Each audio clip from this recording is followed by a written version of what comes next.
Criminal proceeding में जो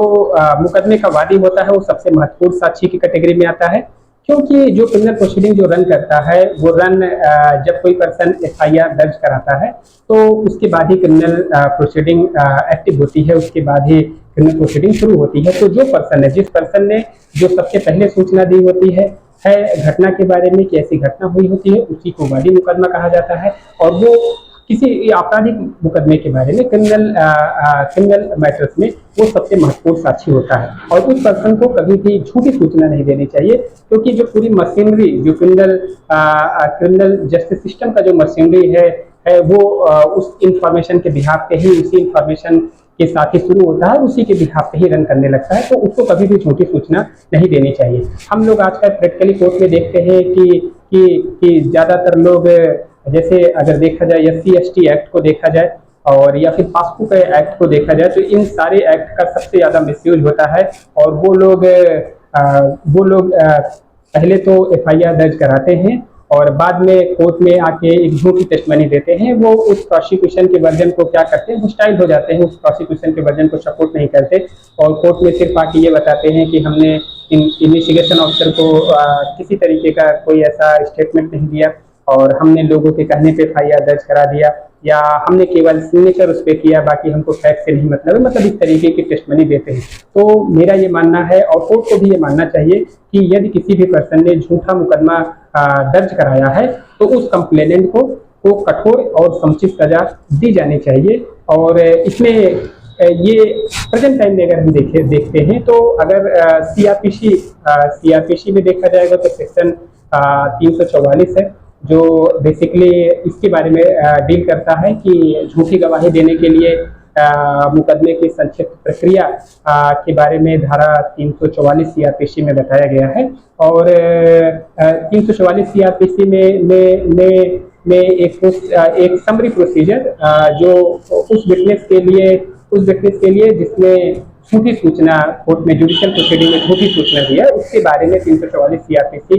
discuss करती है। प्रेजेंट टाइम में जो देखा जाता है कोर्ट में अगर कोई कंप्लेनेंट ने झूठी सूचना दी है, चाहे SC/ST एक्ट की बात करते हैं, तो उसके खिलाफ या फिर आईपीसी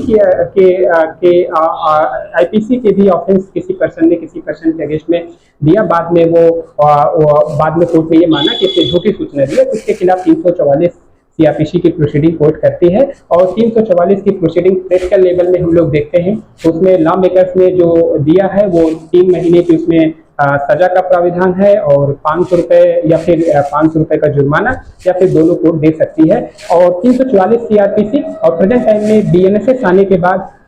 383 बीएनएसएस में summary procedure for crime witnesses who are found to have given false evidence in a judicial proceeding, इसके बारे में 383 बीएनएसएस में दिया गया है। लेकिन एक चीज समझने वाली बात है कि इसमें भी 3 महीने का ही सजा है। सजा में या फिर जो 500 रुपए का जुर्माना 344 सीआरपीसी में था, तो लॉ मेकर्स ने इसको बढ़ा के 1000 रुपए किया या फिर दोनों आपको दिया जा सकता है। तो क्रिटिकल अप्रोच में जो हम देखते हैं कि किसी पर्सन ने किसी पर्सन के अगेंस्ट में कोर्ट में झूठी एफआईआर दर्ज कराई, तो कोर्ट कंप्लेनेंट को 344 सीआरपीसी का क्या करता है, नोटिस देता है और उसकी प्रोसीडिंग शुरू करता है। इसमें बहुत छोटी सी सजा कानून ने दिया है। तो मुझे ऐसा लगता है कि अगर कोई पर्सन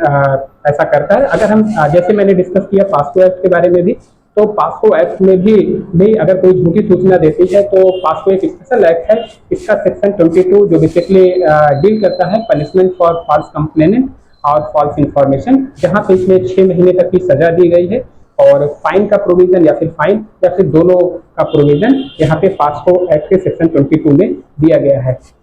लेकिन क्रिटिकल अप्रोच में हम क्या देखते हैं, 344 सीआरपीसी की प्रोसीडिंग जब कोर्ट करती है तो लोक अदालत में उसमें 500 रुपए का जुर्माना लगा के कोर्ट क्या करती है, उसको फाइन इम्पोज कर देती है। लेकिन मेरा ऐसा मानना है, या फिर पास्को में सेक्शन 22 में भी उसमें प्रैक्टिकल अप्रोच में कोर्ट 500,000 रुपए का जुर्माना लगा के उसको लोक अदालत में उसको छोड़ देती है। लेकिन मेरा ऐसा मानना है कि कोर्ट को इस मामले में, क्योंकि एक पर्सन ने पूरी क्रिमिनल प्रोसीडिंग जो एक्यूज पर्सन है उसने पूरी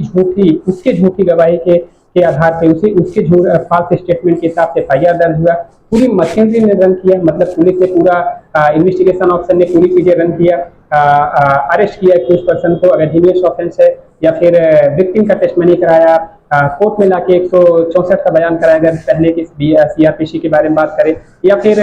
प्रेजेंट टाइम में 183 का इन्होंने स्टेटमेंट कराया, खुद स्टेटमेंट लिया,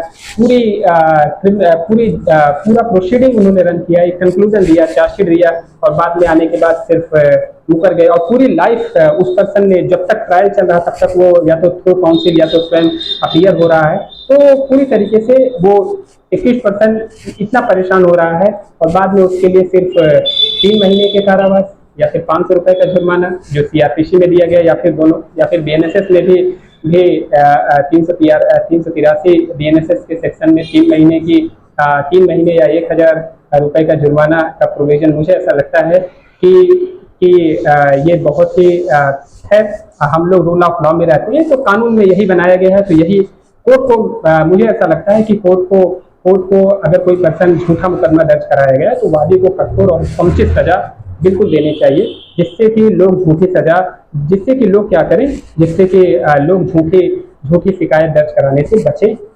झूठी केसेस कोर्ट में सही केसेस आए। और एक चीज और जो समझने वाली बात है कि अगर फॉल्स इंफॉर्मेशन अगर किसी पर्सन ने झूठा शिकायत दिया है तो पुलिस को भी जो चीज करना चाहिए, अगर वो पाता है कि ऐसी कोई घटना नहीं घटित हुई है तो पुलिस को उस कंप्लेनेंट के अगेंस्ट में 182 की रिपोर्ट कोर्ट में फाइल करनी चाहिए। 182 की कार्रवाई भी उस कंप्लेनेंट के अगेंस्ट में जरूर करनी चाहिए। तो ये सारी चीजें हैं।